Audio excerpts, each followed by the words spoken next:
on an Executive Sustainability Forum, delivering a fair transition to net zero for Indonesian companies. This event is a collaboration event between DSS Plus and Bisnis Indonesia. I would like to introduce myself. My name is Stefanus Valen, and I'm happy to be here as your host for today. This virtual event will last for 2 hours, and we will record this event in an archive. You can ask questions to the speakers today through Q&A feature on your Zoom application, and I will deliver those questions to the speakers.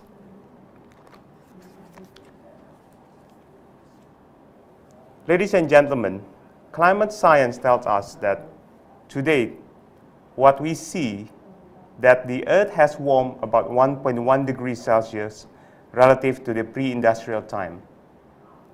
The impact of this global warming is felt around the world, from increased severity of flooding to increased prevalence of things like the heat waves. The net zero imperatives commitments that we have seen across companies and countries is to prevent the buildup of these greenhouse gas emissions that are resulting in the warming of the Earth.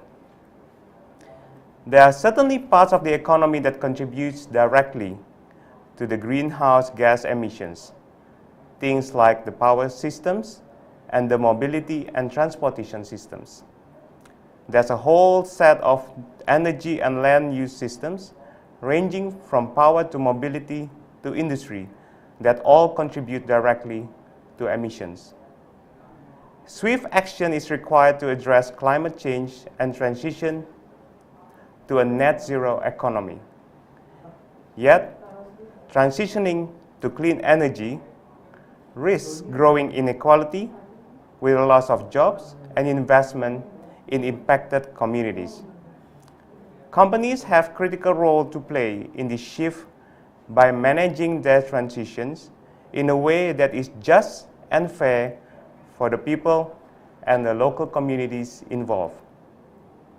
Organization and company leaders are challenged with several tough questions to meaningfully move towards net zero emissions.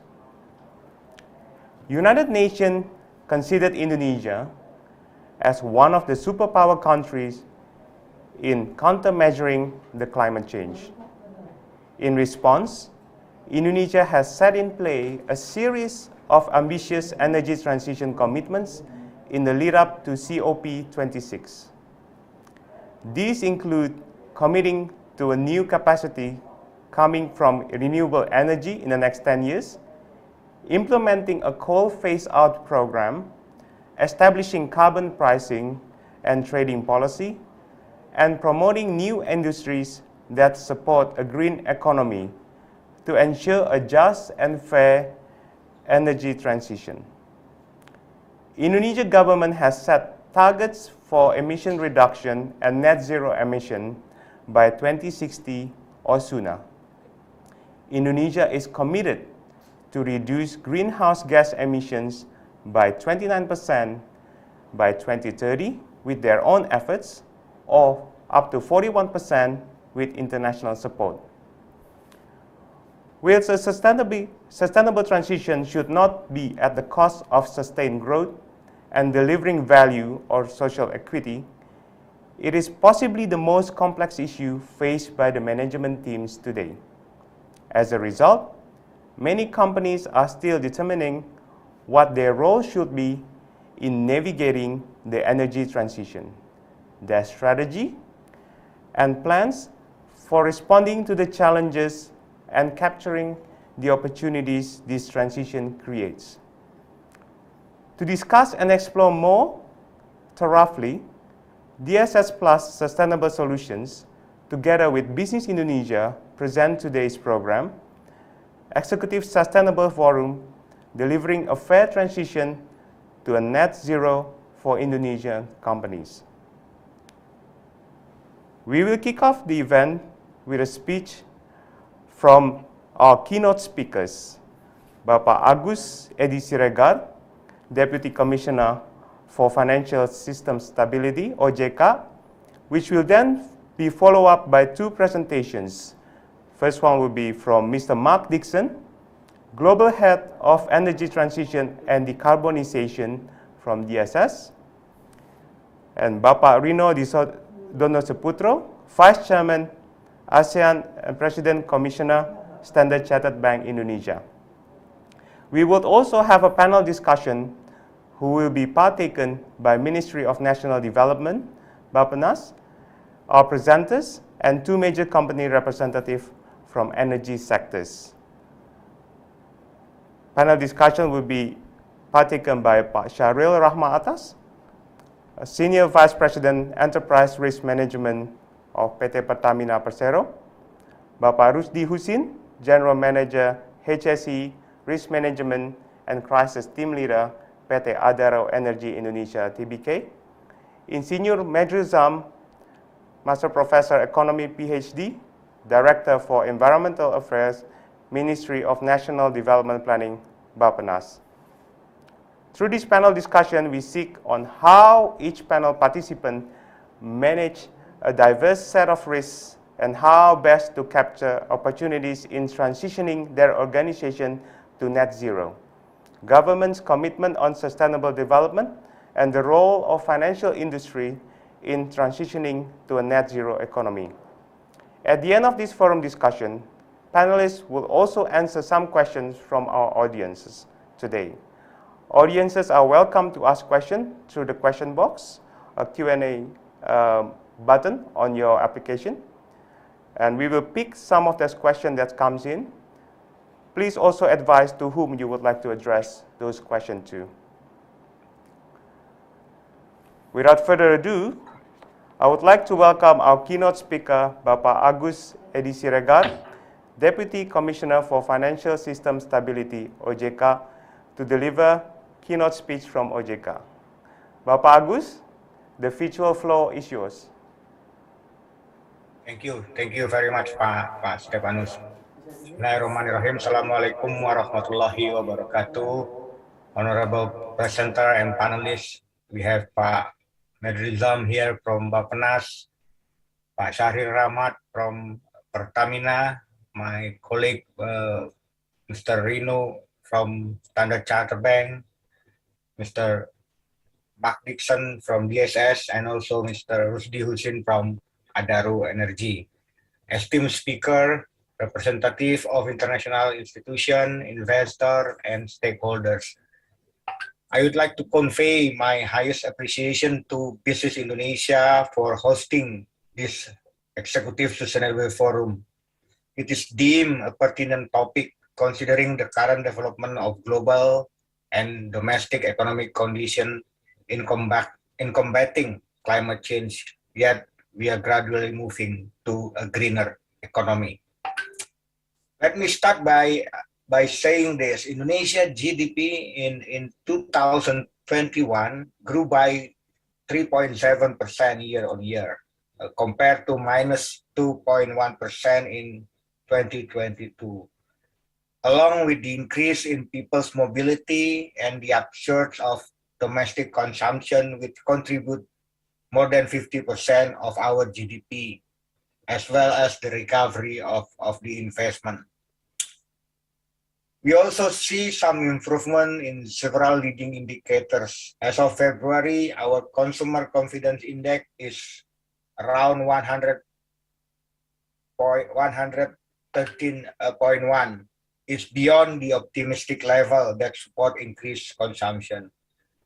On the other hand, Purchasing Manager Index as of February is also in the expansion zone for the 5 consecutive months.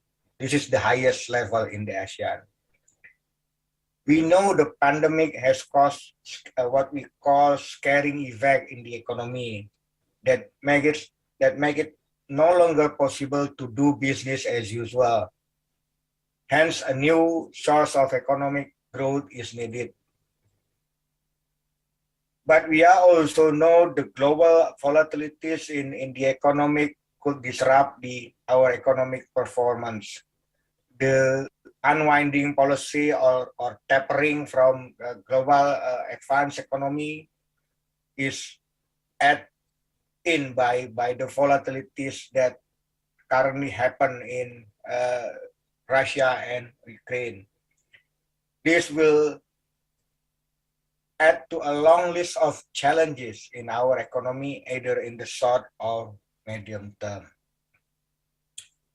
Ladies and gentlemen, the recent global agenda on climate change demand a transition to a green economy.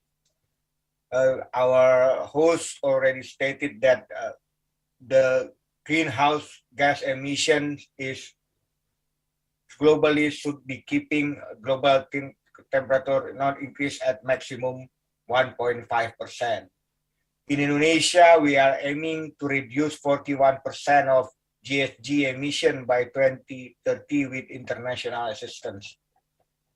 This commitment is stated in our NDC, or what we call it Paris Agreement, and the long-term strategy for low carbon and climate resilience. Furthermore, issues related to sustainable finance will also be the one of the priority agenda in Indonesia presidency at the G20 in this year, in 2022. In this regard, OJK support the deliverable expected from the development of Sustainable Finance Working Group that is led by Indonesia government. On the area of financial services industry, in our view, climate change has impact at least in two aspects. First is how to accelerate sustainable financing by financial institutions, because it is requested by the stakeholder of those financial institutions. I mean, the market pressure, the market discipline on this sector is huge. The second issue is climate change has become the new source of financial risk. I will come into this issue in the later stage. But the ongoing trend of climate change, including higher temperature, more extreme weather, will result economic and financial losses to many businesses, households, and even government. Additionally, the uncertainty about the severity and the timing of these losses is a source of financial risk. Aligning these issues to our role here in OJK as a financial supervisor, OJK commitment to accelerate financial sustainable finance is reflected in our two roadmap of sustainable finance, which was initiated in 2015 and has reached two stages of implementation. The first one has ended in 2019, and we are now continuing in the second phase from 2020 to 2024. The strategic target of the roadmap of sustainable finance cover the establishment of the ecosystem which support the acceleration of sustainable finance, increasing the supply and demand for environmentally friendly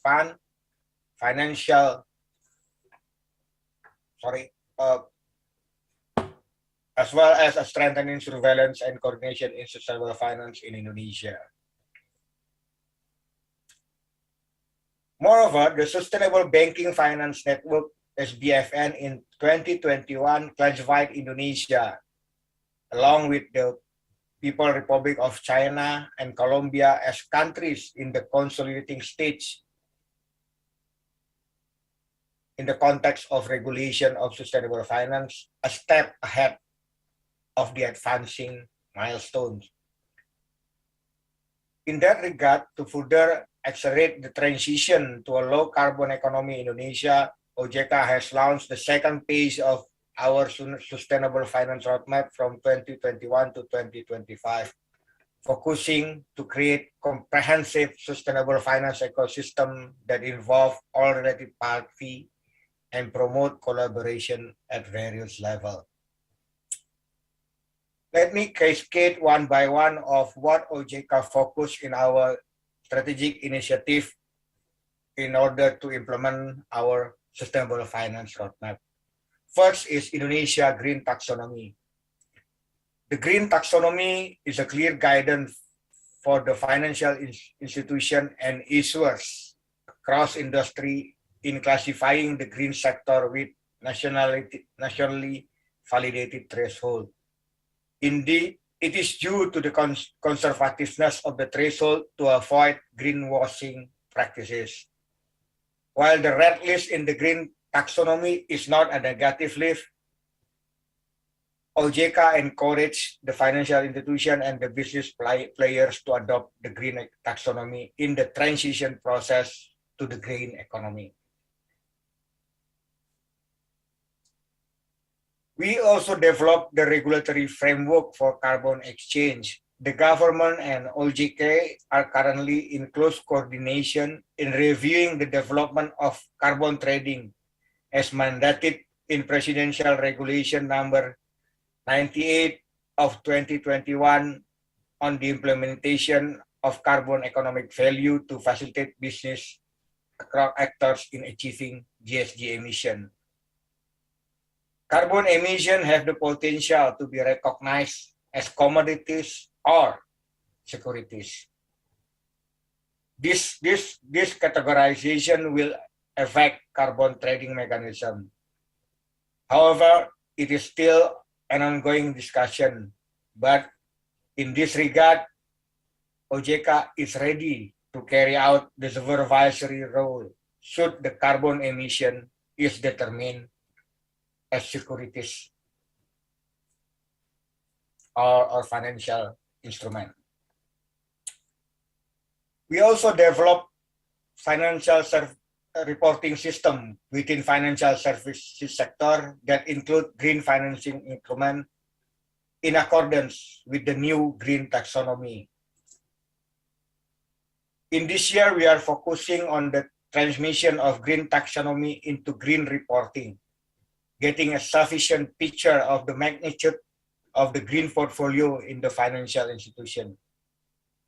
With that in mind, we will develop incentive and or disincentive policy that will spur new green product and services.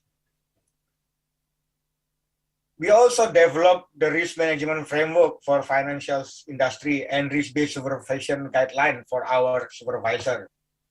Climate-related financial risks will be one of the risks that are concerned to global and domestic stakeholders. Standard setting bodies and other jurisdictions recognize that climate-related financial risk is a source of financial risk. Therefore, supervisor must ensure that the financial system is resilient to this risk. It is necessary to integrate climate-related financial risk into prudential supervision. For this reason, in the future, climate-related financial risk will become a component of prudential regulation in the financial sector. Hence, it is necessary to increase awareness of players in the financial services sector.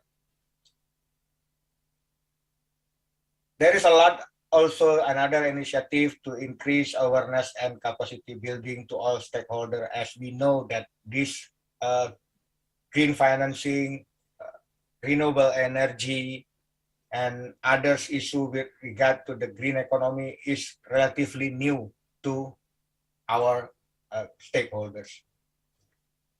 This initiative will align with the presence of what we call Task Force on Sustainable Finance in financial services sector. Ladies and gentlemen, honorables, with that in mind, I think having close coordination and cooperation in designing policy and acquiring high commitment from all relevant parties, the implementation of sustainable finance in Indonesia will be accelerated in achieving the global goal set out in the Paris Agreement. I will stop here, Mr. Stefanus. Thank you. I'll back to you. Assalamualaikum warahmatullahi wabarakatuh.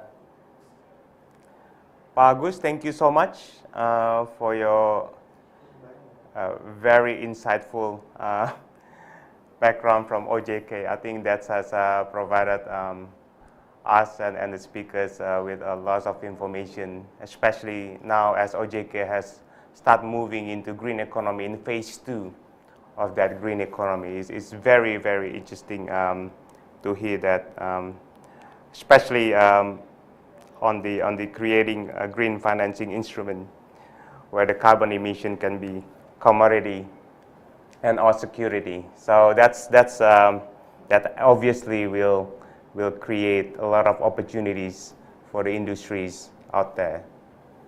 So that's really, really good. Thank you. My understanding, you sadly will not be joining our discussion today, Pak Agus. So that's really unfortunate. I'm sorry for that. Yeah, you have other agenda. So if you don't mind, probably before you leave this session, and we will carry on, obviously, with that topics that you started and those insights from OJK. Probably we can take a picture together, a virtual picture, to commemorate this event. Okay.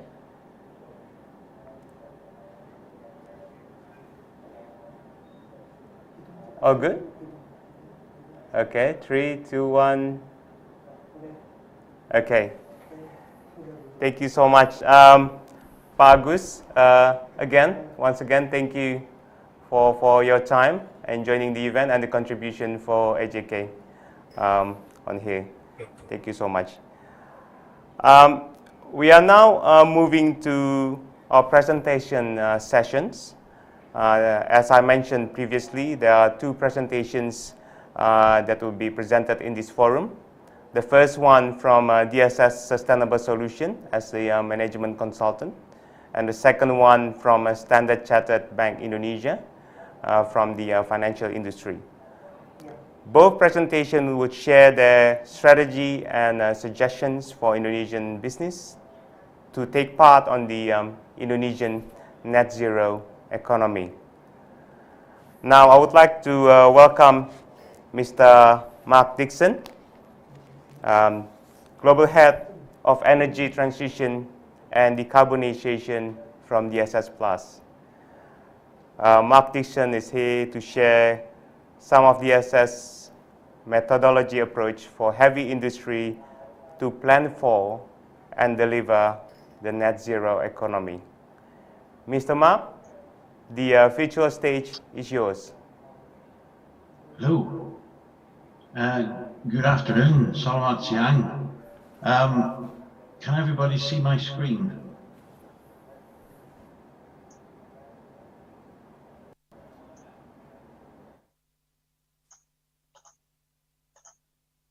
Can you see my screen?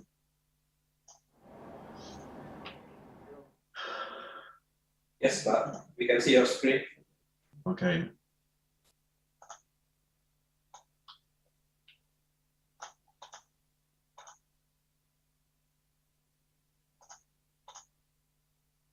Okay, honored guests, dear colleagues, today I'm going to talk a little bit more about practical steps for energy transition for heavy industry. We all know that energy transition and climate change are amongst the biggest challenges that businesses in Indonesia will face. And like your colleagues across the planet, this is the most difficult time in making decisions on capital investment to make sure that climate change is addressed, but while firms are still delivering profitable growth. So today I'm going to talk about, first of all, a quick definition of what energy transition is. What does the energy transition look like practically for Indonesia? And what does that mean for big industry? And at the end, I'll share our approach, our methodology for supporting clients in delivering the capabilities they need to deliver net zero, but also to formulate the net zero roadmap for their business. But first, who are DSS Plus? So we are an organization that was spawned out of DuPont through some rebranding, some additional acquisitions. We are now an independent management consulting firm specializing in operational risk, operational excellence, and sustainability. We've got 100 plus sustainability professionals globally, and we offer services in things like energy transition, decarbonization, sustainable finance, waste management, social impact, value chains, stakeholder engagement, etc., etc. Our new focus is to support clients in formulating their roadmaps or their strategy and in implementing them. So we intend to be a responsible partner in the energy transition. So our new brand is Protect, Transform and Sustain. So transformation is at the core of our offerings in sustainability, risk and operations. So very quickly, energy transition means different things to different people, but I'll offer this definition. It is the balance of a series of risks and obligations while still delivering responsible growth. So the obligations on the left are, first of all, protecting your business from the physical risk of climate change, which Pat August was talking about, but also to prepare your business for policy and regulation changes, which we're obviously beginning to see in Indonesia now, technology development, and sooner or later, the change in consumer preferences. If we think about what's happening in other parts of the planet, there is a demand for green electricity amongst consumers. The other commitments that have to be balanced are reduction of emissions, and that includes fuel usage, supply chain, and project fabrication. It also includes getting hands on finance, which, depending on what industry you're in, becomes increasingly more difficult. So this area of transition finance, where you would hope to achieve finance for your delivering your decarbonization roadmap, is an emerging area with, let's say, not an entirely cast in stone set of definitions. All of this also leads to market and price volatility, but at the same time, energy transition can offer some differentiation. It can offer some opportunities, all on the path for delivering responsible growth. So that's the definition of energy transition as we work with it at DSS Plus. So what does the net zero roadmap for Indonesia look like? So I did a little bit of a literature review, and an organization called the Institute of Essential Services Reform in Indonesia suggest a rather aggressive but necessary energy transition roadmap. So they're saying that the first phase is no new coal and 100 gigawatts of solar power and 2 gigawatts of solar PV prosumers, meaning individual communities and or households that put solar panels on the roof and put small amounts of electricity back to the grid. To put it in context, 100 gigawatts of solar power is more than the entire installed capacity of electricity in the UK. That is not a small amount of solar. in stage 2, the IESR are even more aggressive in saying that Indonesia has to be 100% renewables, utility scale renewables. Coal has to be well on its way to retirement, and that 200 gigawatts of hydrogen electrolyzers are required. These are huge targets. They really are. The common factor to all of this is the electricity system. So reforming the electricity system is going to be a major issue that I see as an opportunity for business to partner with the distribution company. The electricity sector in Indonesia has been a huge enabler of growth. I mean, some remarkable figures here. The World Bank tells us that there were 34 million customers connected to the grid in the last 10 years, and that the grid continues to grow. But as Indonesia is an archipelago of hundreds of islands, then there are complications in managing and designing that distribution and transmission grid. Unfortunately, the grid is also the source of a large amount of emissions. In fact, it's largely coal-based, and there's been a growth in coal. So the emissions activity is quite high. The sector also suffers from a lack of space for renewables, the grid complexity of the islands, some well-embedded coal-fired power stations which would be difficult to change. And I would also suggest some further work in a pro-renewables set of legislations to encourage the proliferation of renewables. So I really see this as a partnership between the electricity sector, government, and big business. And the reason for that is the IRENA, which is an international intergovernmental panel on renewables, identify an enormous renewables potential for Indonesia. Their figures have wind as 532 gigawatts.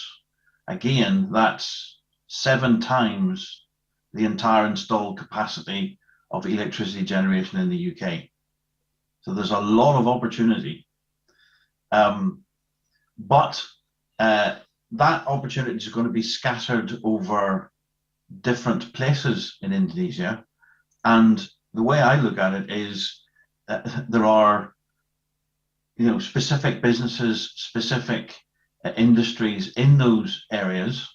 So those industries, those firms are going to have to become the agents of change and divesting their fuel sources from fossil fuel intensive electricity generation to renewables. It's within their interest, and it's also within their interest to cooperate with their industrial partners geographically. So what does that situation mean for Indonesian industry? So DSS would offer these success factors, if you will. The first is energy efficiency. This is a global theme. Heavy industry is focusing on finding the technical limit for energy efficiency, meaning finding the limit whereby you cannot achieve any further efficiency because you're technology constrained. This is important because when you do come to invest in renewables, you don't want to be investing in electricity production simply because of inefficient practices. That is a waste of capital. So driving energy efficiency in current businesses is the very first step. Secondly, detailed or granular emissions accounting across your business processes is also key. And again, we strive to help clients find the technical limit for their industrial plant, i.e., given the technology they have, they can't reduce emissions any further by operational practices. Apart from that, the next step is, and this is something we're encouraging clients across the planet to do, which is get involved in your local distribution grid.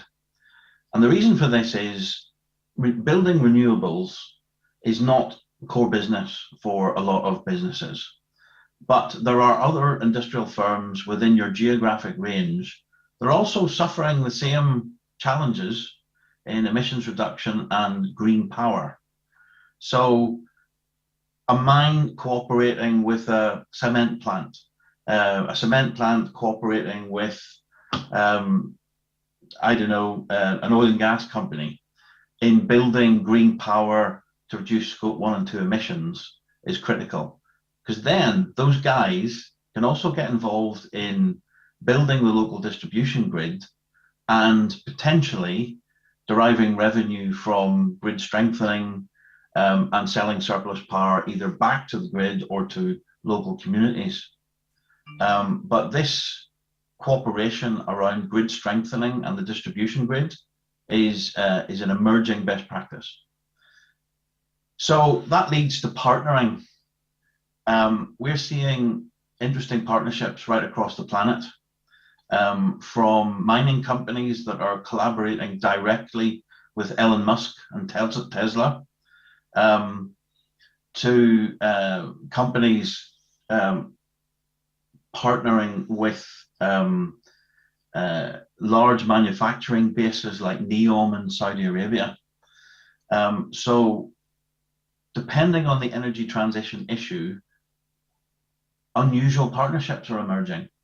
One of the opportunities in partnership that I see for Indonesia is there seems to be a large potential for carbon capture and storage technology, meaning there are, due to Indonesia's oil and gas history, there are disused reservoirs around that have a potential to store dense phase CO2.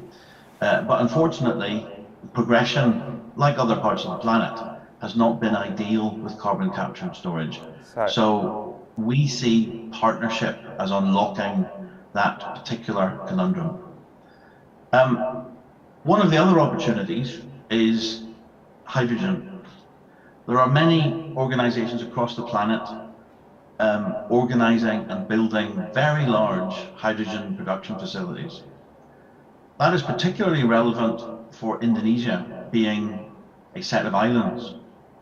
So some of the choices available to industry would be, do I build my own renewable capabilities locally to power my industry, or do I buy hydrogen from someone else as a new fuel for my industry and then undertake and manage the risks of a hydrogen supply chain? But because of Indonesia's unique geography, a hydrogen tanker can easily access large parts of Indonesia, provided there are mooring facilities in place. Sorry, Mark, just cautious of time, so yeah, it's just... Okay, I'll finish. Our framework is we help clients with understanding all of the elements within the energy transition roadmap, and that includes looking at policy, setting targets for energy and emissions reduction, making sure you identify all the risks and opportunities, making sure you're operationally efficient, helping you with the latest technology and bringing it into the business plan, engaging with your partners, and ultimately how to make decisions in capital investment. And my one parting message is an Indonesian proverb: diligence is the beginning of brilliance. So I ask you to be diligent in your energy transition planning. Okay, thank you for that, Mark. That's a great presentation. I think it's just reinstated some of the words that Pak Agus mentioned before. You know, to deliver this net zero, obviously we need collaborations or particular parties, and there are steps obviously need to be taken to achieve that. So thank you for that. We will discuss that a bit further later on in the forum discussion, if you may. So we just leave it at that at this point of time. So I would like to move on to the next presentation. Next presentation, which is our last but not least presentation from Pak Rino Donoseputro, Vice Chairman, ASEAN and President Commissioner of Standard Chartered Bank Indonesia. Pak Rino will be presenting Standard Chartered Bank Indonesia as financial industry's role in transitioning companies into net zero economy. Pak Rino, or probably a bit more familiar being called Pak Doni. Pak Doni, thank you so much for your time. So I will provide the virtual stage for you to present. Thank you, Pak Doni. Thank you, Stephanos, and I hope you can hear me just fine. I got my slides actually there, and while waiting for that actually to be put up, I just wanted to say actually thank you to Bisnis Indonesia and DSS for the opportunity, and the Honorable Pak Agus Edi Siriga, Deputy Commissioner for Financial System Stability of OJK, Mark Dixon, Global Head of Energy Transition for DSS, other panelists, a very good afternoon. And I think I'll just start the next slide, please. I think we talked a lot actually about this. To be quite honest, I think Pak Agus Edi actually has set the scene actually really well. I mean, there's quite a lot of topics actually there to discuss. I'll make it actually quite short. I got a few slides actually to share with the audience here. Essentially, the transition to net zero carbon emission is the challenge of our generation, really. And Paris-aligned goals require industries and economies to change at a historic pace, something that we've never seen before. Now, the thing is actually it's race against time. The window to decarbonize and limit global warming to 1.5 degrees Celsius above pre-industrial level is rapidly closing. Now, we see during the COP26 last year, many countries, including Indonesia, have reiterated their net commitments to net zero, and meeting these targets will result in a significant reshaping of the global economy. This will have profound implications for financial markets. Financial markets itself will need to evolve to integrate climate-related risks and opportunities into strategies. Next slide, please. As Pak Agus Edi has alluded there earlier, we believe finance and capital is critical in addressing the transition. Now, there is a challenge. Despite the accelerated trends towards greater investment in climate change and other sustainable outcomes, we know that more progress is really needed. The IFC has identified about $23 trillion in climate-smart investment opportunities in 21 emerging economies alone between now and 2030. And despite 10% year-on-year increase in climate finance since 2013, around $3 to $5 trillion is still needed annually for abatement and mitigation investment alone to reach the 1.5 degree scenario in emerging markets. Now, emerging markets, particularly ASEAN, have both the greatest opportunity to adopt low carbon technology and some of the toughest transition financing and climate challenges. We did a research at the end of last year called Zeronomics, where we talk globally to a number of executives around different sectors in industry. And we found that greatest barrier to net zero transition is really the lack of finance. And in particular, the carbon intensive industries and emerging markets are struggling the most in getting financing that they badly need. It found that 85% of companies require medium to high levels of finance to transition, and that rises to 91% of companies in carbon intensive sectors. So this is a huge financing gap.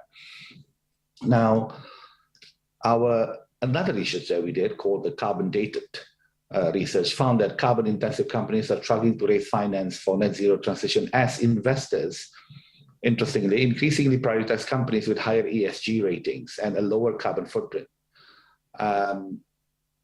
Now, this actually puts a quandary actually in a way.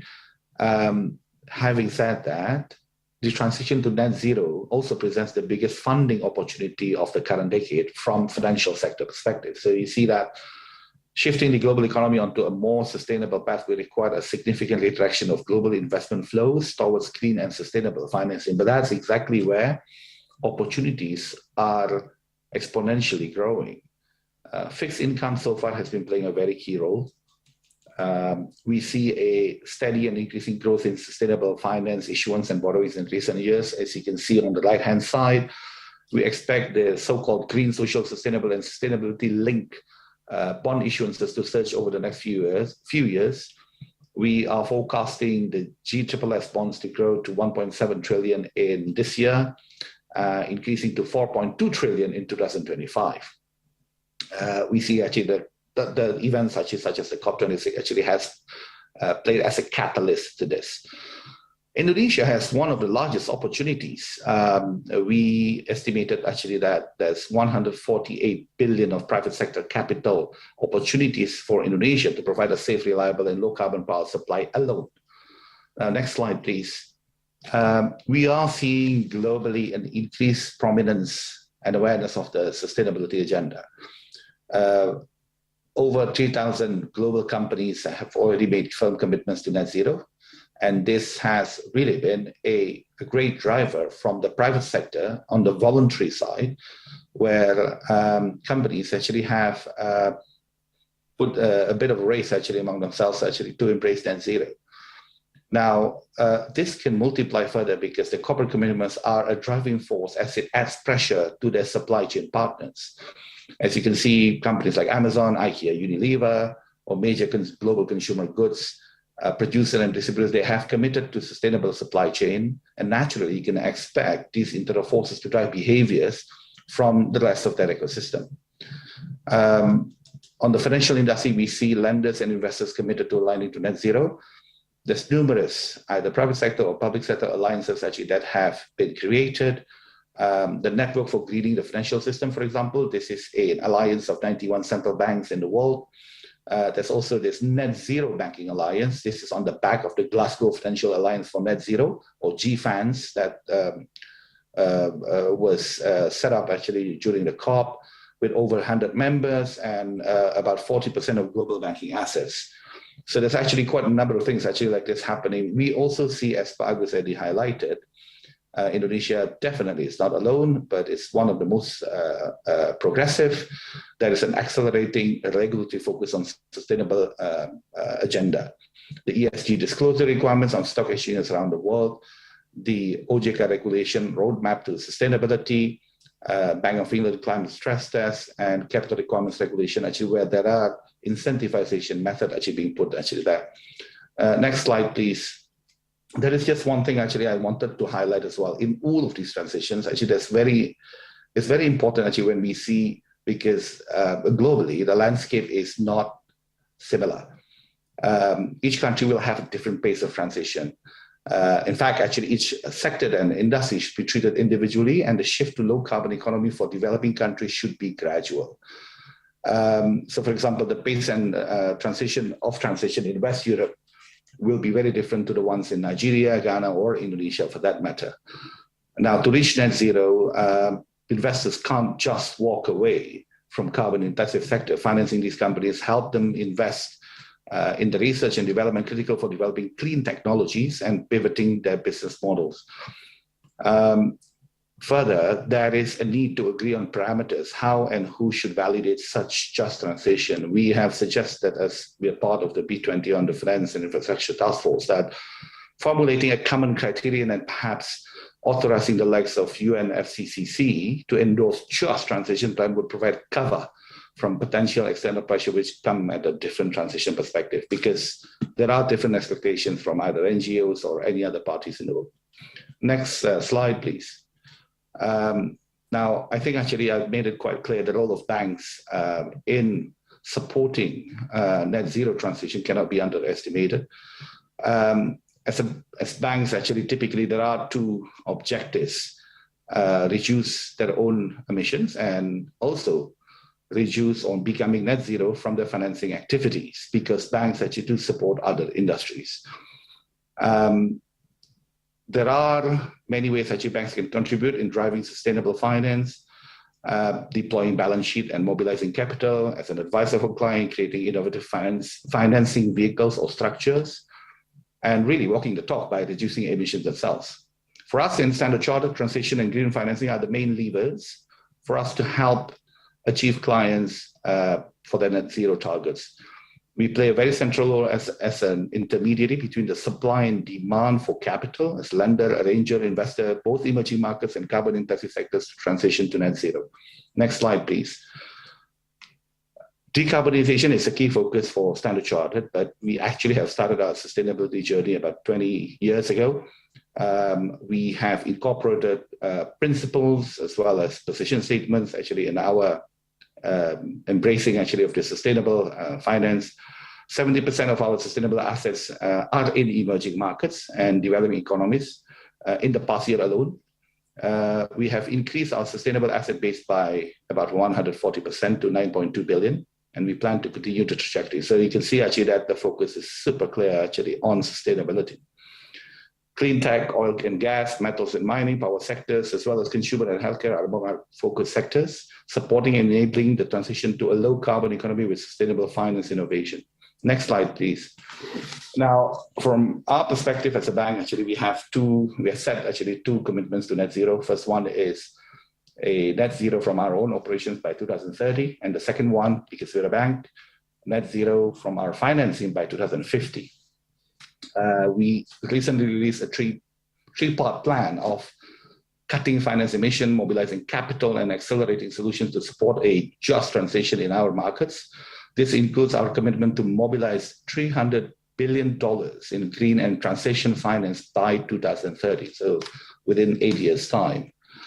At the moment, about 33 of our 60 footprint markets globally do not at present have a commitment to reach net zero by 2050. Obviously, Indonesia is one of the most progressive one because we do have that. Many of these markets are currently reliant on carbon-intensive industries for their continued economic growth, and that is why we are accelerating new solutions to support a just transition in our markets. Next one, please. This is an overview actually of how we integrate ESG criteria into all of our lending decisions. Just one thing I wanted to highlight over here is that this is not just a set actually of that governs actually the way that we do our financing, but it is also consisting actually a set of guidance of what we can't have actually in our financing, which would mean actually there are clients actually who are not let's just say actually aligned with our vision actually where we would have to part ways. And we have done that in the past. Next slide, please. Now, the markets and sectors that require the most financing to transition is to low carbon business models are often left out of green finance. And we talked about the heavy carbon industries. In emerging markets, as it happened, they also tend to be the sectors that are essentially essential for livelihoods and economic growth. We must, in order to achieve it, we must transition 8 of the most carbon-intensive sectors in our portfolio. So we have actually sort of divided that actually and mapped it out. We want to ensure that capital flows to the best performing clients actually with progressive sustainability agenda. Even those in traditionally high carbon-intensive sectors. So oil and gas, metals and mining, and power generation here makes up the biggest carbon-intensive industries which we are supporting in our portfolio. So what we're asking is that our clients in carbon-intensive sectors to have a credible and public strategy to transition their business in line with the Paris Agreement. Those who are just starting on their journeys, we will provide sector-specific guidance on what to do to prepare for a low-carbon future tailored to regional considerations. Those who haven't launched their climate transition effort yet, we will help identify the most relevant transition levers to create climate transition plans aligned to our own climate ambitions. However, for those who are unable or unwilling to meet that requirement, then that's actually where we must part ways. Next slide, please. Given the time, I think actually I'll move on actually to the next slide.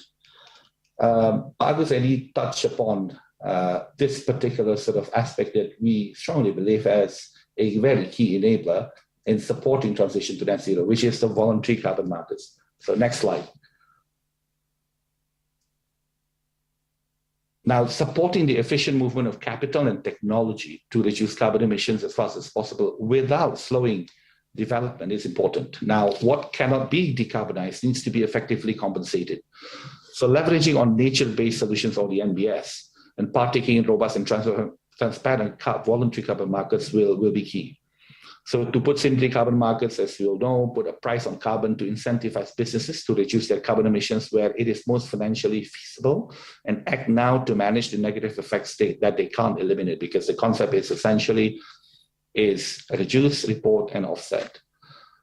Effective and robust carbon markets are a really key component to help carbon-intensive companies make that transition. The carbon markets can help channel money or projects or activities that reduce or remove emissions, remove carbon from the environment. And in this case, both the compliance and voluntary carbon markets are key enablers of decarbonization. So the high quality carbon credits can help corporates compensate and neutralize carbon emissions. This is shown in a forecast of global demand for voluntary carbon markets. We are expecting the voluntary carbon markets to increase by 15-fold by 2030 and up to 200-fold by 2050. According to an ecosystem marketplace research, the voluntary carbon market values has broken $1 billion, an all-time high as of last year. Next slide, please. Now, Asia. When we talk about Asia, ASEAN and the broader Asia Pacific will be key sources of sizable supply of low-cost carbon credits. 50% of global carbon credit revenue opportunity rests in Asia. So by working together to measure and trade carbon, ASEAN countries will be able to develop projects that reduce carbon emissions and boost the investment needed to create sustainable jobs and economic growth. Indonesia itself is the top country. I mean, it's a natural capital superpower, essentially, for NBS project development in Asia. And it has also the highest return on investment from NBS. Next slide.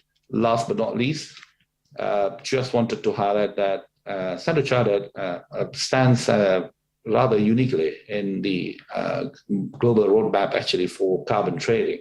Our CEO, Bill Winters, global CEO, actually given the chair the task force on scaling voluntary carbon markets. I call them actually the Buyers Club because it consists of all of these companies who have embraced net zero voluntarily, and they would need carbon credits actually to help offset actually their emissions in the future.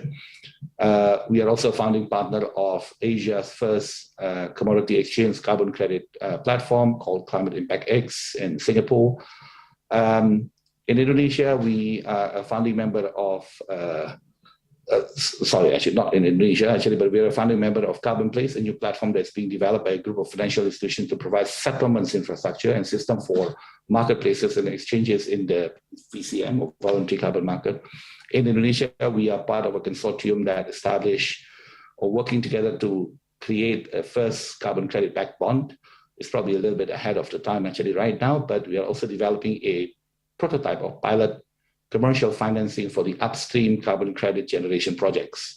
So similar actually to the mining sector maybe 20 years ago, actually what we're doing now is trying actually to emulate that and support the development, because Indonesia needs actually quite a lot of project developments on the carbon credit generations. Last but not least, we believe actually that it is really, after talking actually about how much capital is needed to the emerging markets where it's needed the most in terms of achieving net zero, it is really time to put words into actions, and collaboration between private and public sector is really needed. Thank you, and I'll take questions actually later during the discussions. Thank you, and back to you, Stephanie. Thank you so much, Pak Doni, for your time, and also the presentation is really, really insightful information in regards to the support that financial industries actually have into this net carbon, net zero target that Indonesia is actually having. And it's also good to actually understand transition financing positions, should we say, into moving into those targets, not only limiting into those green industry, but also the financing to actually reduce some of the high carbon emission industries. So thank you for that. So we'll continue later on that discussion in the forum. Now I would like to for us to move into the panel discussion session, the highlight probably of this event today. Firstly, I would like to welcome our panelists. First one is Insinyur Medizam, Master Professor Economy, PhD. the Director of Environmental Affairs, Ministry of National Development Planning, Bappenas. Second one, Bapak Syahril Ahmad Atas, Senior Vice President Enterprise Risk Management, PT Pertamina Persero. And then the third one, Bapak Rusdi Husin, General Manager HSE, Risk Management and Crisis Team Leader from PT Adaro Energy Indonesia, TBK. And I would like to welcome or re-welcome our presenter to join our panel discussion, Bapak Doni, and also Mr. Mark Dixon from DSS. Now, I would like to start by saying thank you, obviously, especially for the presentation that we had prior to this. Now, decarbonization and net zero is a hot topic in the past few months. We start seeing contents not only on newspapers, but even on social media. I'm also starting to see that this has gone beyond the government, industrial, and economic community, but further to the young generations as well. Our young generation has grown awareness of the environment and would like to contribute to the future.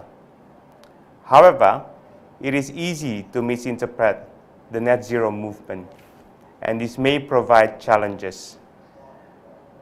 So to start off this discussion, can we start with what is net zero actually?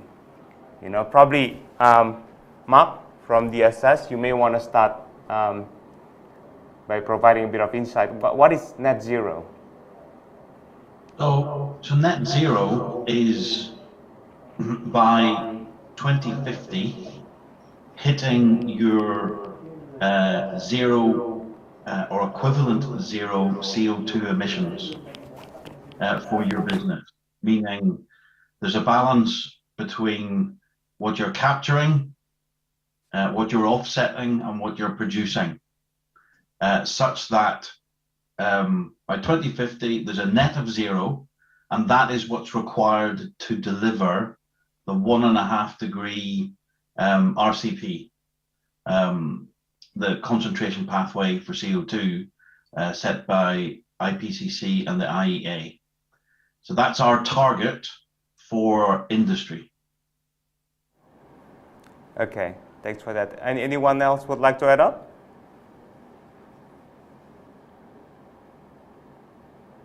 Founders, if I may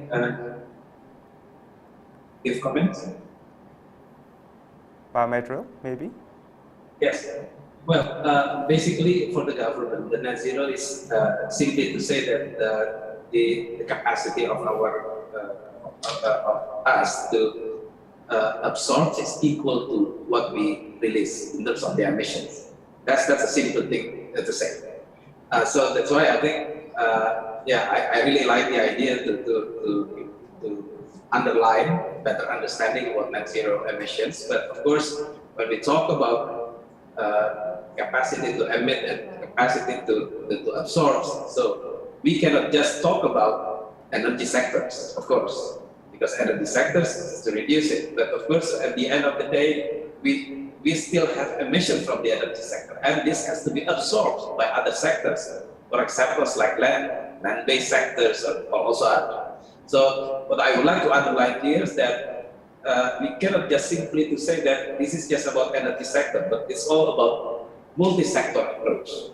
Yeah. So this is very important. So just don't create any confusions about net zero. It's not just about energy, because I see a lot of webinars, a lot of talks about net zero emissions only focus on energy sectors. But of course, energy sector is important, but it's not the only sectors that will play a big role as well in the net zero emissions. Land-based sector is also crucial, waste sectors also crucial, industry sectors, and so on and so on.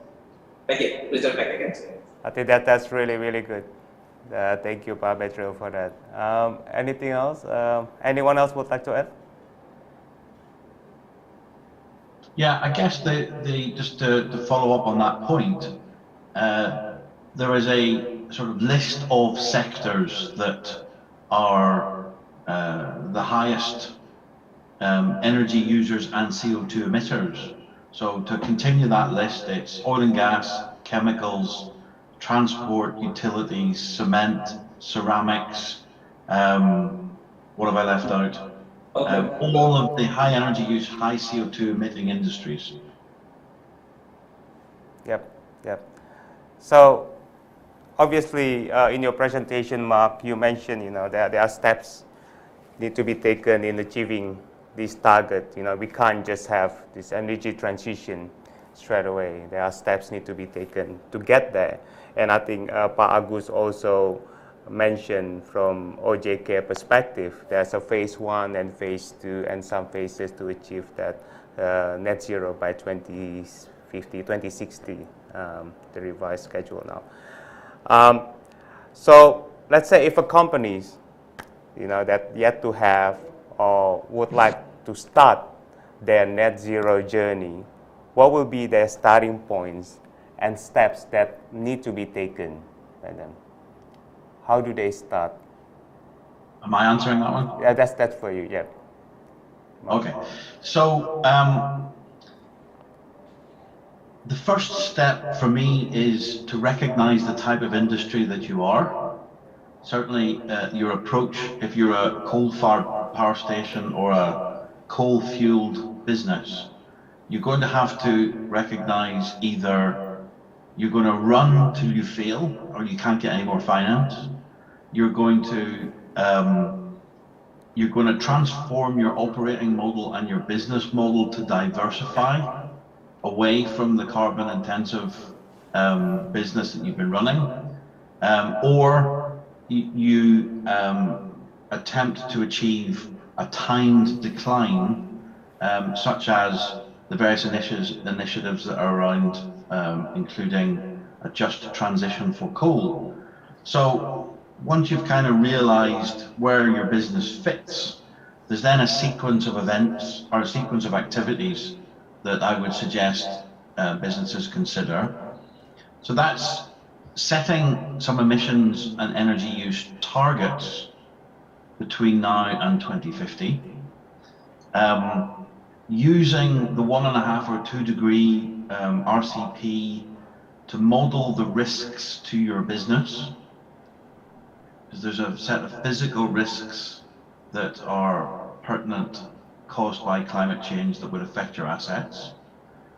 Then look at operational efficiency, look at reducing your energy use and reducing your CO2 emissions through operating practices, and then consider the opportunities around you.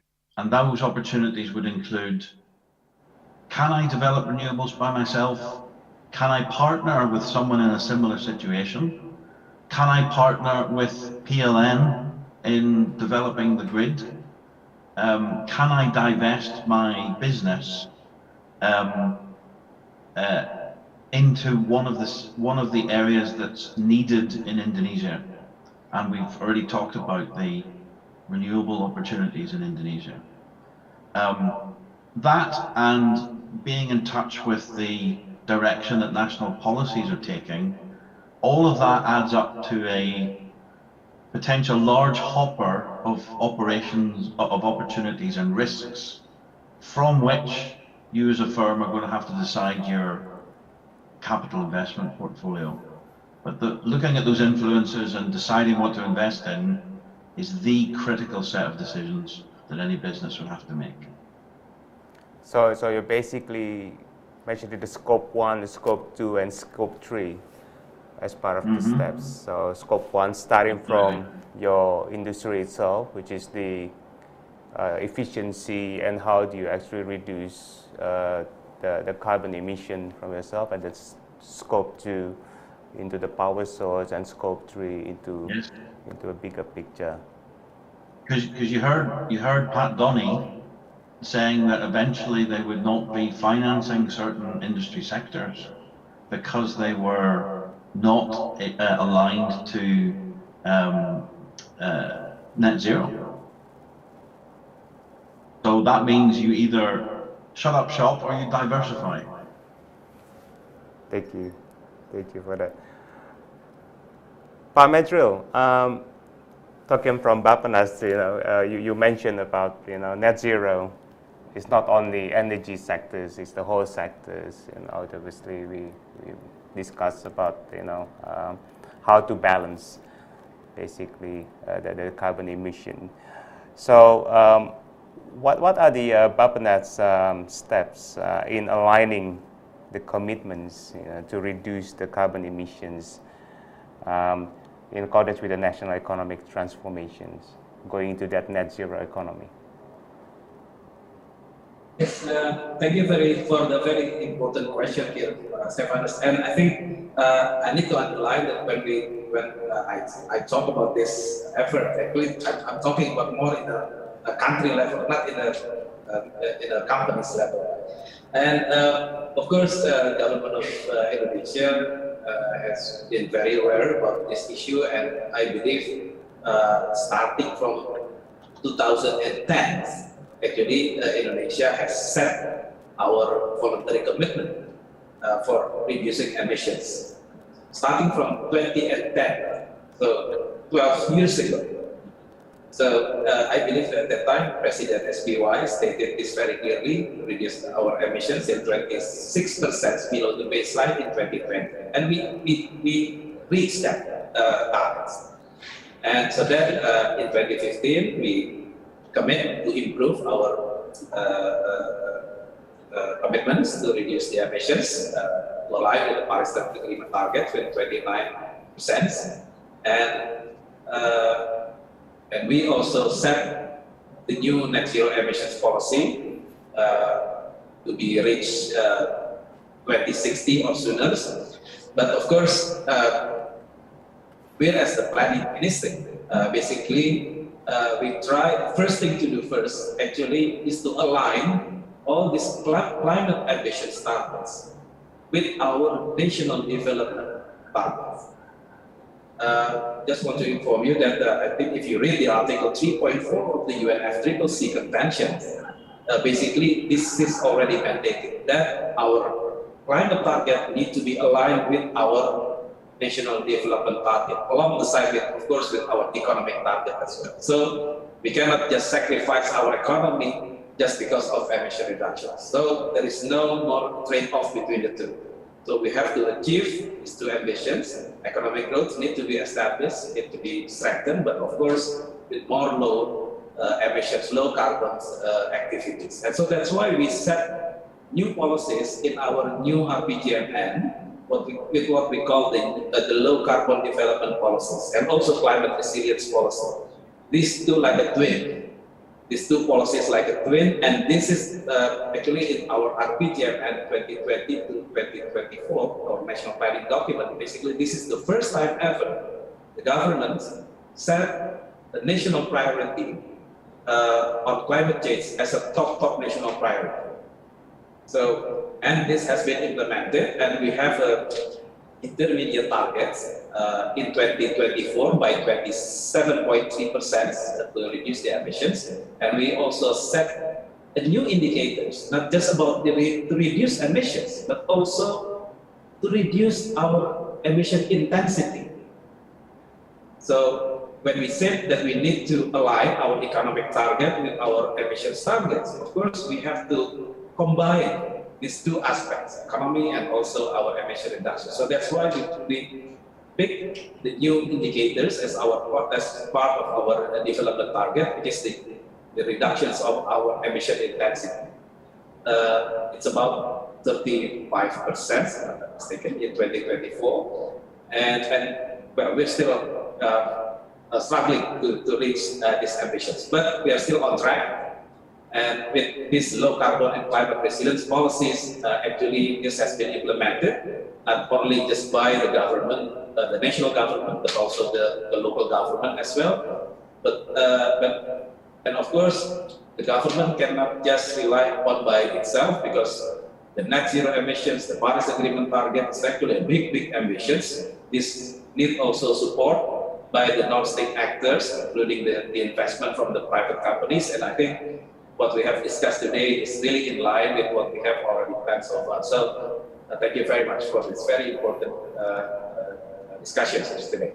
I think to have that steps to change is one important factor. But I think one of the other challenges that any country will have to actually, how do we actually sustain the change? You know, so that's achieving it is one thing, but you know, sustaining it is another thing. And what do Bapenas have or the government have in trying to support that? Yeah, well, the point here is actually, is to include that as part of national development priorities.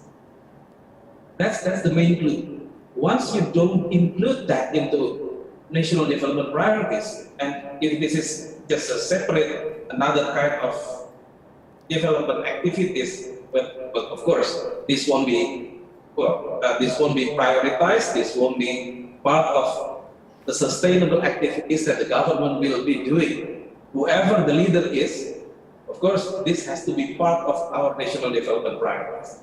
And as you might be aware that we have already had what we call our Indonesian Vision 2045.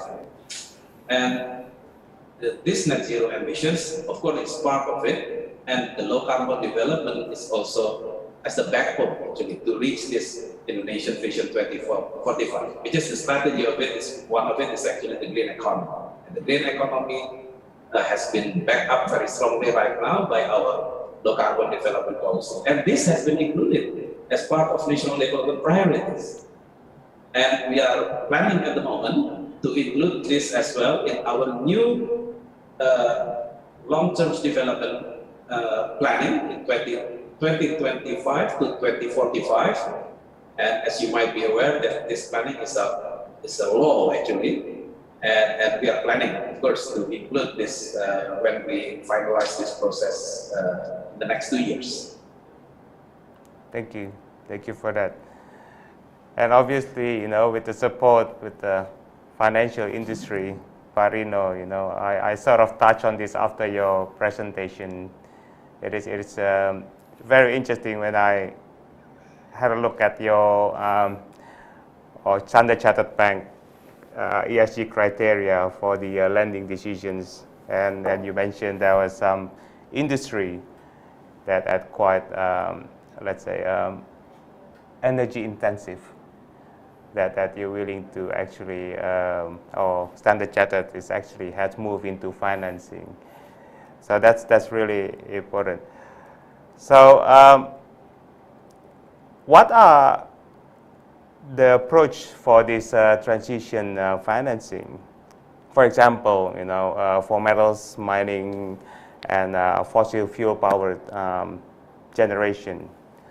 What approach the financing? How do they get finance?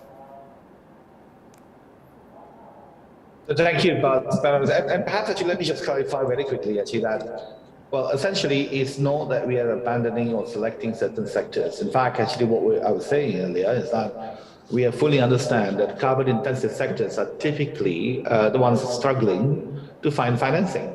And we can't leave them behind, and that's the reason actually why we are also focusing actually on the carbon intensive industries, because they need help the most, along with emerging markets from a geographic perspective.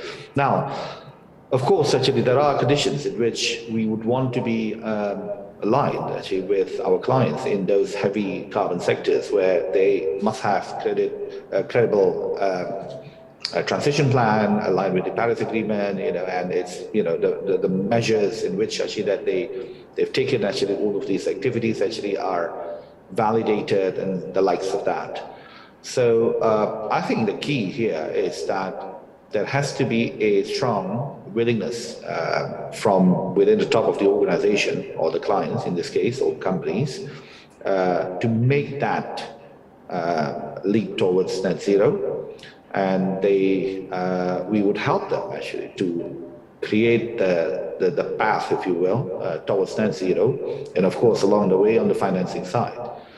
But when you talk about criteria, the first and foremost important matter is that credible plan towards net zero. So the roadmap needs to I would be also, there. Donny, add that every company is different. Every company faces different challenges, subject to different risks, and with the possibility of different opportunities. So there's no golden formula for producing a net zero roadmap. It's not prescriptive.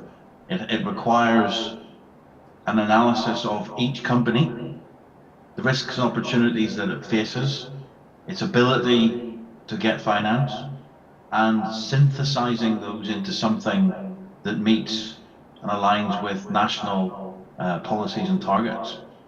That requires support and expertise applied to each company. No, I can't agree more with you. I can't agree more. In fact, it's not just every company, but if you look at how the sovereigns are transitioning toward the net zero, every country in the world is different. So that's that just transition that I mentioned about, and I think in the Indonesian context, it's just an affordable transition becomes very paramount. Absolutely. Yes, sir. Yeah. So, Pak Syahril, from Pertamina, you've been a bit quiet.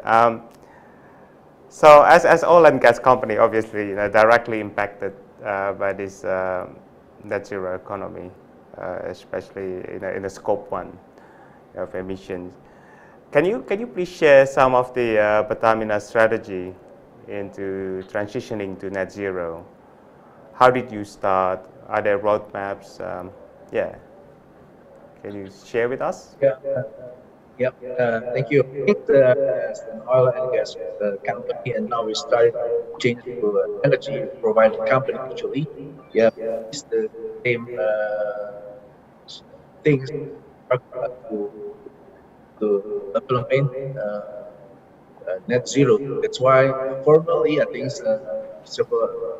couple of years ago, we started this program. We're focusing. We have a strategic initiative on that, and then right now we are formulating our net zero roadmap aligned with the government's toward 2060, while increasing the decarbonization in our industry, such as increasing the use of solar for providing electricity, for gas to power, and also maybe increasing the geothermal. This may be part of our strategy to also cope with the decarbonization. Meanwhile, this year's we targeted maybe a bit ambitious, whereby we target to reduce our carbon emission by more around 2,000 ton CO2 equivalents by making a lot of our investment project more green. We see that this is unavailable. So because just like Pak Tony said that nowadays financial institution is ask us to imply the line with all the ESG rules before they can actually give us some financing. While to reduce the emission is also need a lot of capital. That's why maybe we are very keen to increase our ability to become net zero. Yeah. Okay. So from that experience, what do you think could have been improved to assist the transition better for Pertamina? Or what are the challenges that Pertamina has faced in transitioning? I think, like I mentioned, the transition, I think is the actual thing that have to be done. But have said if you are not changed, will be forgotten, maybe, or maybe will not be there anymore. So starting a few years ago, we see that we cannot just rely on oil and gas. We have to become an energy company. We provide more clean energy in terms of oil and gas. We produce more environment friendly. So that's why we revamping our refinery by making them produce more environment friendly products, maybe based on Euro 4 or even Euro 5. So somehow we can have some positive to the reducing of the carbon emission. While in another aspect, we increase our new and renewable energy, such as solar panel and then geothermal. But the challenge is, especially with the geothermal, it might be recognized that it needs more complicated technology that maybe needs more capital, while maybe in terms of the electricity that being sold to the grid is being, regulated. That's why maybe we need some support from financial institution to make us able to grow our project capability in terms of providing electricity from non new and renewable energy. That's why previously, I think a couple of years ago, through World Bank, we finally have also get financing, very cheap financing, long tenor, very cheap, and also given carbon credit as part of the financing itself. But the challenge is still there. We have to increase the capability to reduce transmission. We do have just like a program to carbon capture storage, just like I mentioned previously, but still in study, and there's still a discussion whether it's a good things to do, because you're not transmit the emission, but you send it back to the earth. Is it a good things to do or something else? But in terms of Pertamina, we do have a plan to use that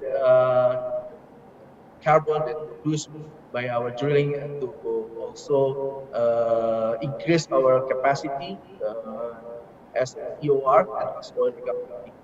And this is a been study, and we hope that within 1 or 2 years it will be implemented, part of our strategy to increase the oil capacity production, while also minimize the emission that we produce from our activities. Okay, thank you. Back to you. What about from Pak Rusti from Adaro? Transitioning to net zero, I believe it will be quite a challenge, especially for a coal producer company.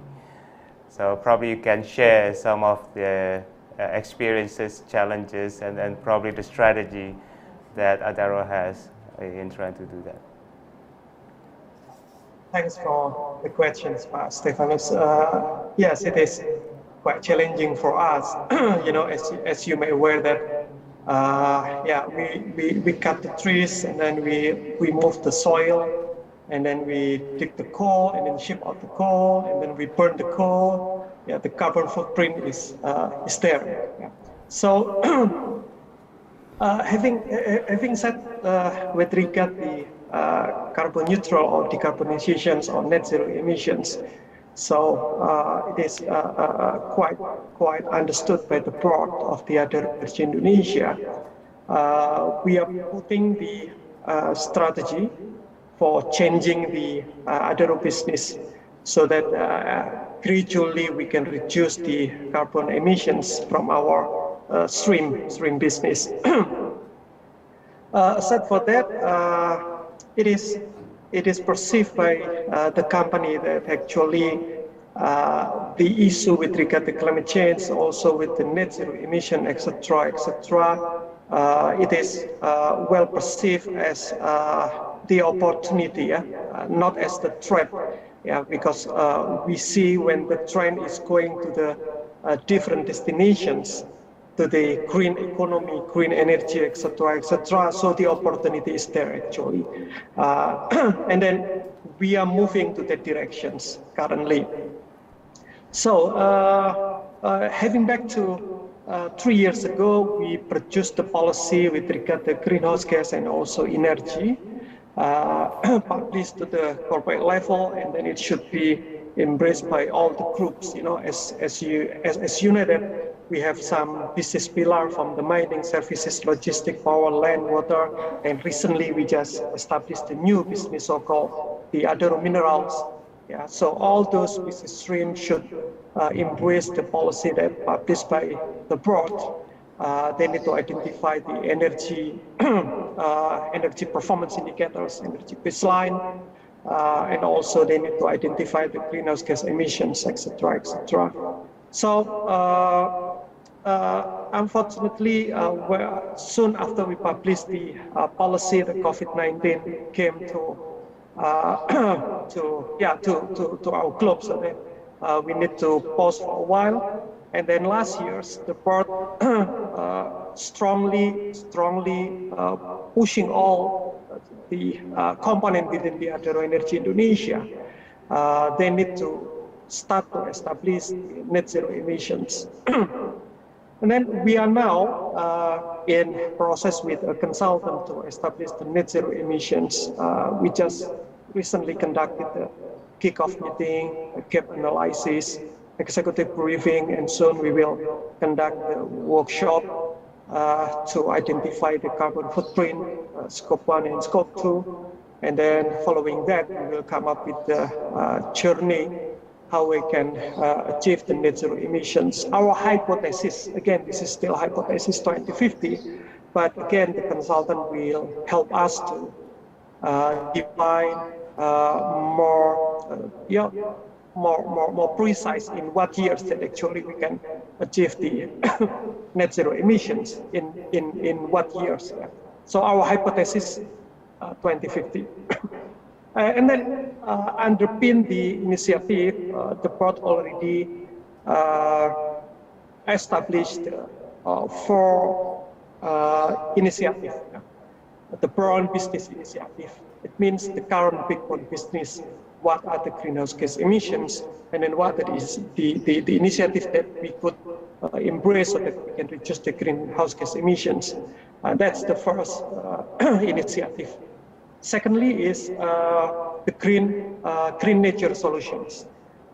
We have 2 big forest assets in central Kalimantan, and now we are in the process engaging a consultant to establish the PDD, and then currently they're in the at site to observe, to analyze the biomass above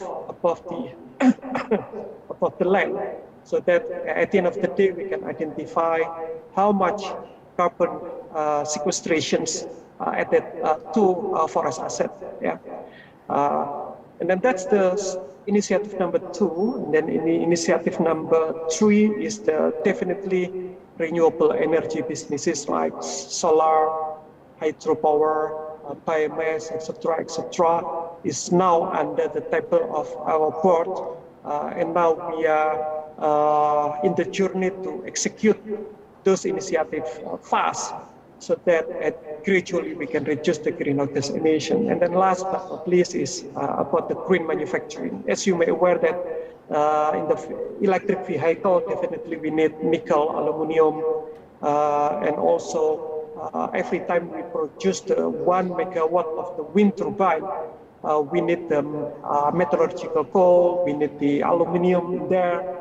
And then when if we produce the solar panel, definitely we need the silicon, aluminum, and other minerals.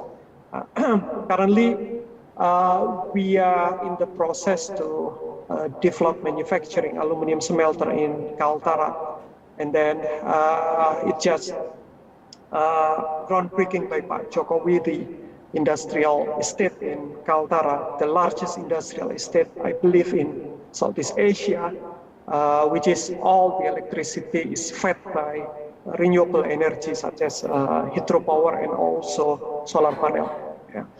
How about the challenges? Yeah, the challenges definitely how we can balancing the capex and opex, etc., and definitely we need help from the banks. Yeah.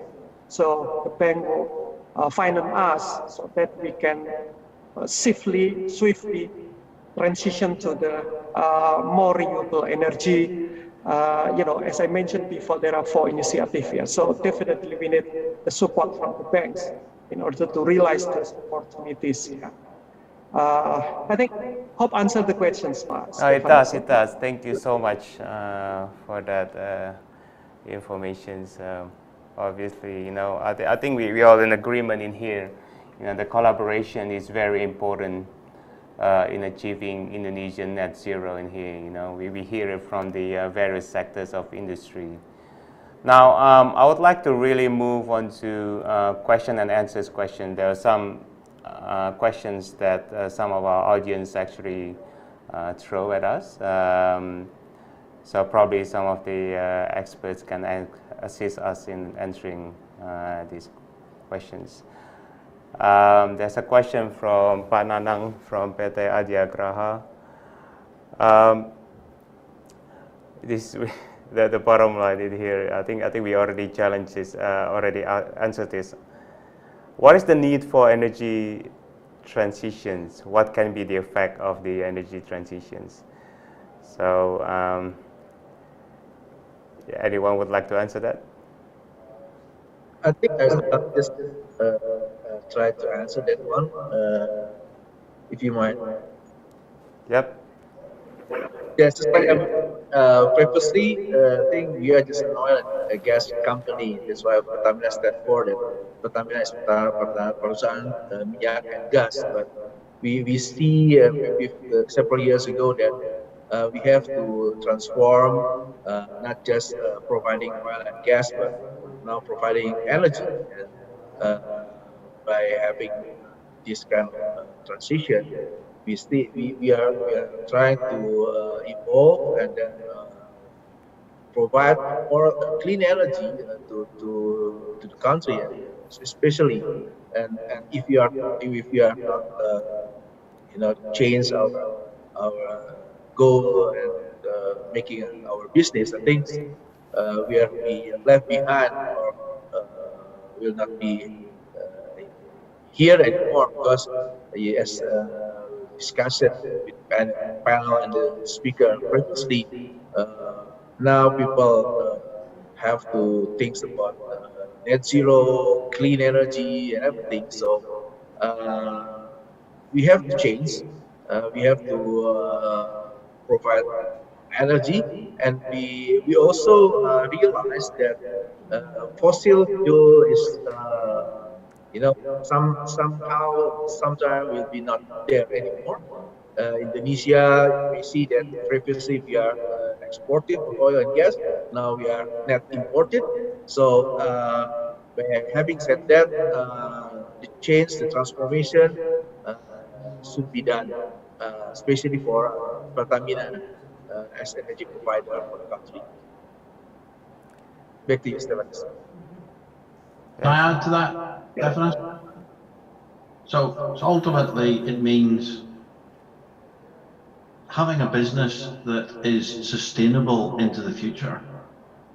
It means having a business that's aligned and supporting your national energy transition. It means having a business that can still be financed and financeable, and doesn't set aside as a problem actor, because I think one of the collective lessons I've learned today is that in Indonesia, it's not going to be long.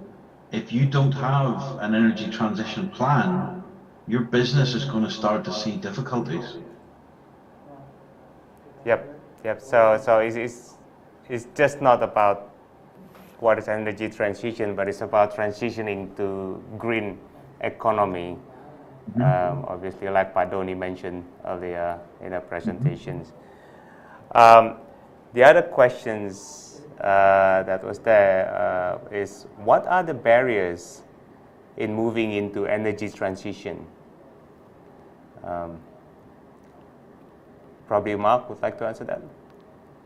Yes, the barriers for any company starting this journey are knowing the landscape in which you can make decisions, collecting all of the risks and opportunities and national policies that affect your business, knowing the opportunities around you geographically, around your assets, and making capital planning decisions based on those influences. That's being aware of all of that takes some doing, and it is not every company does it.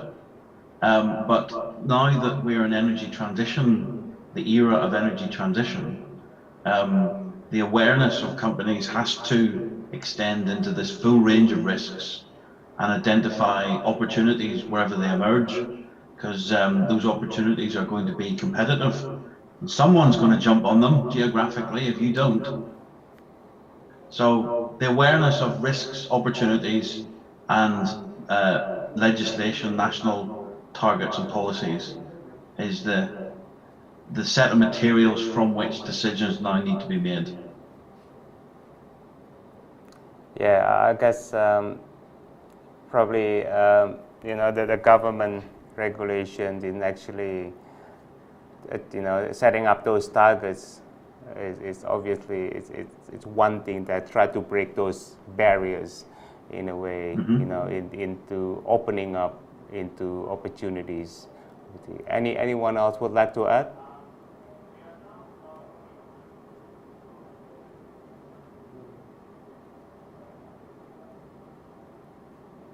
Yeah, Stefan, I think, I think just previously mentioned, I think the regulation of the government also somehow push us to maybe have the program faster than maybe we previously strategized, but to push and somehow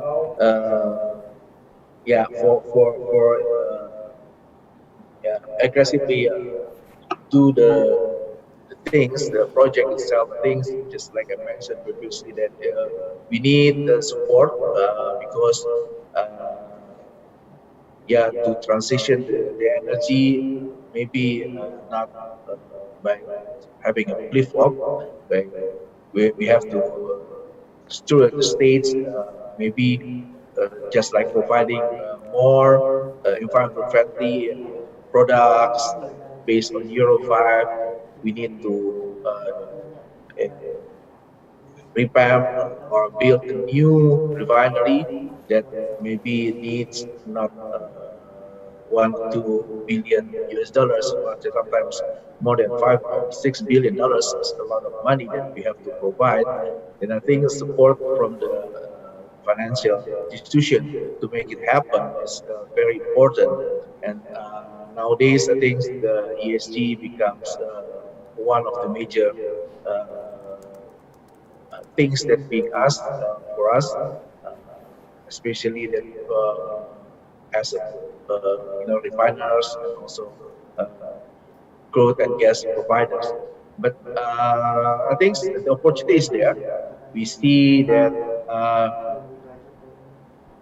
transition energy is good for us, but although it's not directly, but maybe step by step. As you may aware, that Indonesia have a lot of gas producers, so maybe we can transform from using product from crude by using gas first, and then increasing our geothermal, and maybe also start to increase the use of solar PV or hydro, anything that's maybe more green. I think this from Pertamina perspective. Yeah, I think we're talking about the barriers and the opportunities, obviously, and the regulation is there to support the opportunities, and we also have the financial institution, financial industry is there, is trying to move into net zero economy, and they're willing to support the new technology, all the opportunities in trying to break that barriers. So this is Stefanos, if I may, Yep. sorry, actually, if I may make actually just one point, actually, since you touch upon Please on do. the public sector side, from a policy framework and so on. I think there's one big challenge, and I think this is actually down to all of the governments in the world and the multilaterals to help, address. The issue is actually what we have now that has become impediment to capital flow, financial support, or even more and more companies embracing net zero is because there are just too many standards at the moment. We still have different taxonomies across regions, and they need standardization. So what we need is a common ESG taxonomy or sets of standards which addresses the needs of investors and businesses across jurisdictions at different levels of economic and social development. So the key word here is to ensure that all the different taxonomies across markets, regions, and so on, actually, they are interoperable. So aligning them actually would not be possible in our view, actually, but making them, having that interoperability is so key. And I think actually that's also one of the focus at certainly the B20, and I believe actually that under Indonesia's leadership at the G20 as well. Stefanos, if I may. Yes, please do. Yes. Basically, what I would like to underline here, with regards to the just transition and affordable transitions, is actually a strong signal from not only by government, but also from multilateral framework that we have already agreed in COP26. That yes, actually we are confident that we will be transform our brown energy to the green energy. That's the signal that we have to deliver very strongly. And I believe the government has sent this signal very strongly to all stakeholders.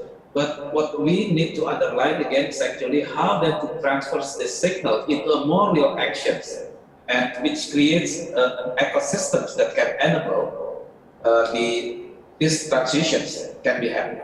For example, we have policies, of course, it's already in place. We have our planning document, we have our planning policies, and blah, blah, blah. But what is the important thing which is still missing is about regulations. How then we can ensure the regulations for the renewable energy in place, so then these transitions can be secure. Actually, we're still processing our renewable energy law still in the parliament, and we know we still haven't had any conclusions with our feed-in tariff with regards to the something like for the renewable energy. So I think this is one of the important obstacles that probably become a very strong homework to be resolved in the near future. Once these regulations be in place, I believe this will be send a very more stronger signal to the market. So then the companies can also be sure that they are secure to do these transitions. Without a very strong regulations, I believe it's a bit difficult for the renewable energy at the moment to compete with the current fossil fuel. Fossil fuel still being subsidized very strongly. So I think there are a lot of combinations and aspects that probably need to be considered, and I believe regulation is one part of it, and this could create a very strong ecosystem for companies to ensure that to make sure themselves to move from their current positions. Over back to you. Yep. Anyone else would like to add? Yeah, Stefanos from Adero side. Yeah. I assume that my position, our position here is representing the coal industry or mining sectors. The challenging that should be tackled by all stakeholders involved in the mining operations. As you may be aware that before we cut the trees at the day one, we need to establish the documents. What will happen? What's the surrounding of our mining concession look like if after we complete the operations, after we shut down the operations? This is very unique industries. In the assessment documents, we need to identify the impact to the the surrounding community, the impact for the environment, etc., etc. So the thing that I think in my perceptions currently during the policy with regard to the transition, the energy transitions, in order to achieve the net zero goals in 2060, I think government needs to to make some sort of regulations to combine the net zero emission journey, the transition journey, into the post-mining closure programs. So I think this is quite important, since the just transitions is reflected from those documents in the mining sectors. So when we start to change the operations, gradually minimize the coal mining, so the impact to the economy of the surrounding community, to the social and culture of the community is extremely impacted. As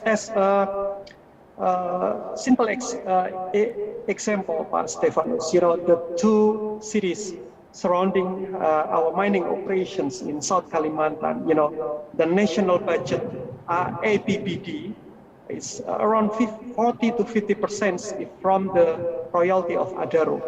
So, if the just transitions isn't well established carefully, so the impact will be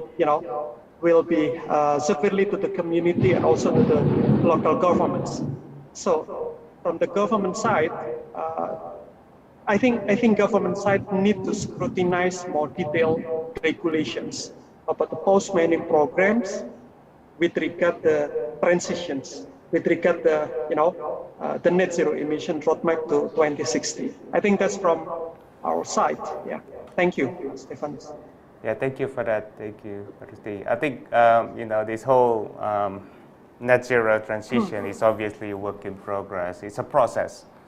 It's required further collaborations, and we're at the moment, at the starting point, critical point to actually have that collaboration, to work together and move towards that solutions that can be beneficial to all the parties, all the stakeholders.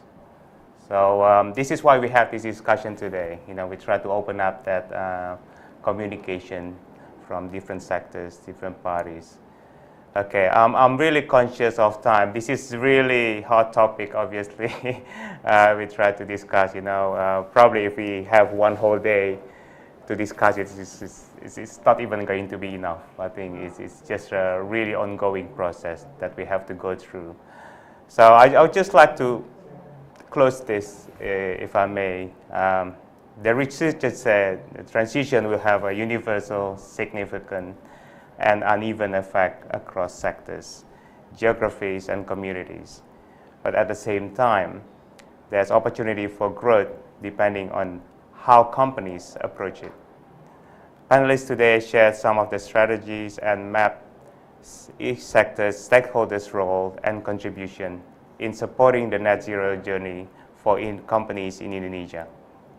Indonesia's commitment in transitioning to net zero is real, and action for companies to play their roles to taking the first step into green economy is imminent. This is not something that each company can do alone in its broader initiatives, whether they are internal or external stakeholders. The first step, however, need to be taken by the C-level management and company's leader. Building that understanding on how a net zero world will affect the organization. Cracking the problem can sometimes start by collaboration and realizing that you need help. I certainly hope that we can continue the discussion outside this forum and develop them even further in achieving Indonesia's goal to a net zero economy. I would also encourage companies leaders to start discussing internally and externally on transitioning to net zero. Also to seek help to start cracking the problem. DSS do have experts that can assist with that. Strategic advice on setting up vision, building net zero roadmap, transitioning to finance, and also roadmap delivery. I believe today's forum does add value for everyone, all the audience and the panelists, and encourage stakeholders to start the conversation. DSS, as one of the main stakeholders in this journey, would love to partake its role in this journey. I would like to hear from companies and to discuss in more personalized fashion on how DSS Plus can partner with your company on this journey. I insist that you give us a call and say hi and start the communication just like we did today. Okay, so I would like to thank you all the panelists and our attendees in today's forum in the discussion about the sustainable future. It's a very hot topic. I would like to thank our keynote speaker, Bapak Agus Siregar, who had to leave early. Bapak Medril, thank you so much for your contribution. Pak Syahril, thank you so much for your time. Pak Doni, thank you so much for providing us the insight from the financial institution. And Pak Rusdi, thank you for sharing some of the Adara steps in achieving net zero. Last but not least, Mark, thank you so much for your time and also your contribution to this forum. I would like to also thank Bisnis Indonesia and team for organizing this event. So we are about to end this virtual. So anything would like to add? Anyone as a last comment? Terima kasih, Mas Stefanus. Thank you so much, Mark, for that.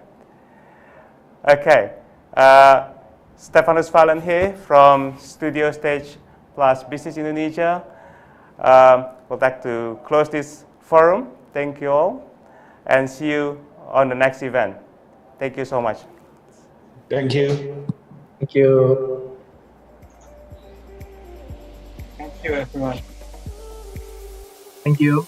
Thank you, Pak Mizal, Pak Rusdi. Thank you everyone, Pak Saril. Thank you, everyone. Stefanus. Bye.